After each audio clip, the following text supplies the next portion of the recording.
Magandang gabi po sa lahat. Bago ako magplantsa, gusto ko kayong batiin ng magandang gabi at kumusta maghapon ngayon. May sticker pala nakadip. May ako ngayong hapon, job interview. Tanggap naman ako. Ang kaso, medyo pinag-isipan ko kasi may struggle sa day off. Mga Arabic kasi talagang ayaw nila magbigay ng day off. Pero sinabi ko, kailangan ko ng day off dahil nga gusto kong maipagpatuloy yung pag-aaral at saka yung makapag-volunteer sa church, maka-attend ng CG, ganun. Medyo, struggle sa day off. Willing naman silang mag-provide ng visa kung ano yung sa batas, every 2 years, ganito, ganon. Walang bata, malalaki na sila, 2 anak lang kasama sa bahay. 2 anak lang na sa USA. Hindi ganun yung trabaho dahil hindi naman magluluto ng Arabic food yung babae kasi nasa bahay lang. Pinag-isipan ko pa kasi nga struggle yung day off, medyo alam mo yun. Tsaka hindi pa rin kasi ako napasok sa Arabic talaga. Medyo masilan lang talaga sila sa linis. Yun ang ayos ng bahay, malinis yung bahay nila, maayos. Gusto nila talagang malinis yung bahay. Yun ang mukha naman silang mabait.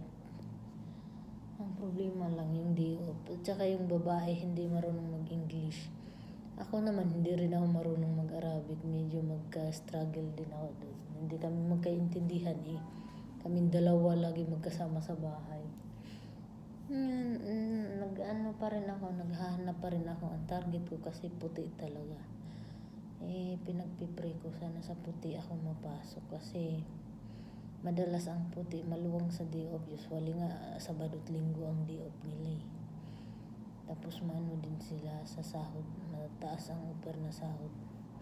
May in-applyan akong British, hindi nag-reply.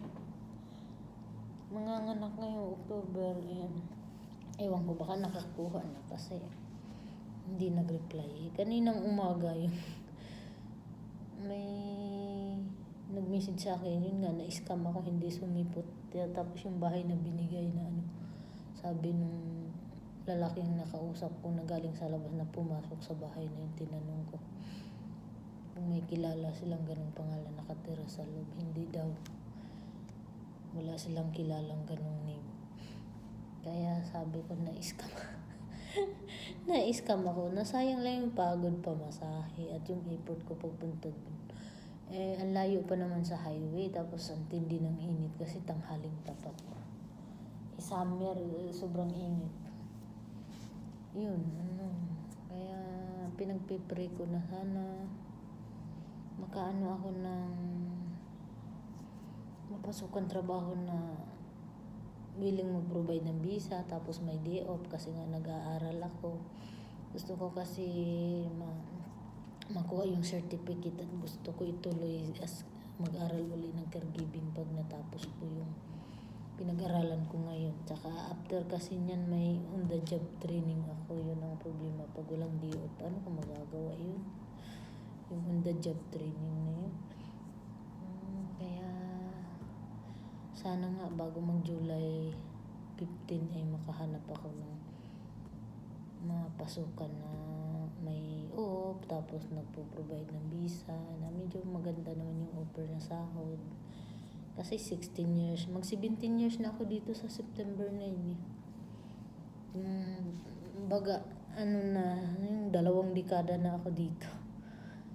Hindi na ako baguhan dito. Kaya, ang target ko mga European talaga. Sana nga, yun ibigay ni Lord, pinagdasal ko.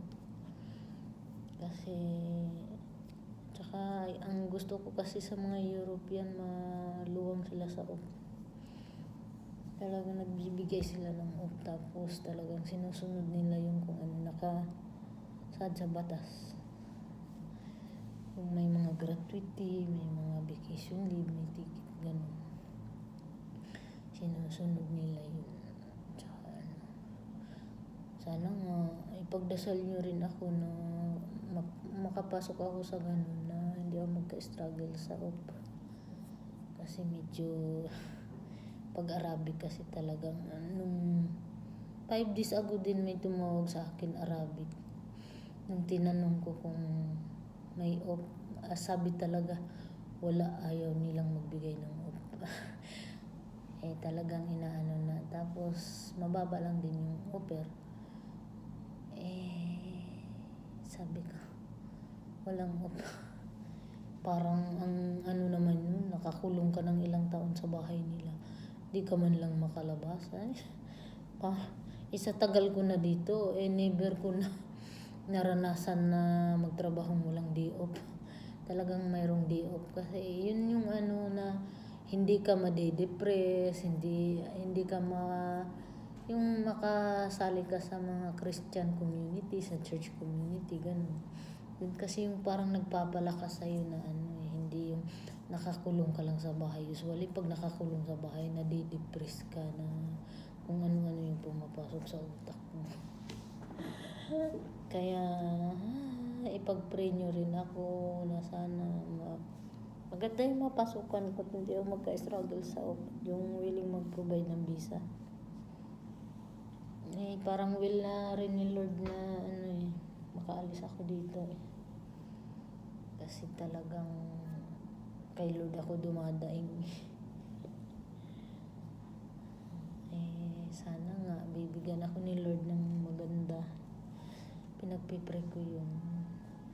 Although yung visa ko naman hanggang August 24.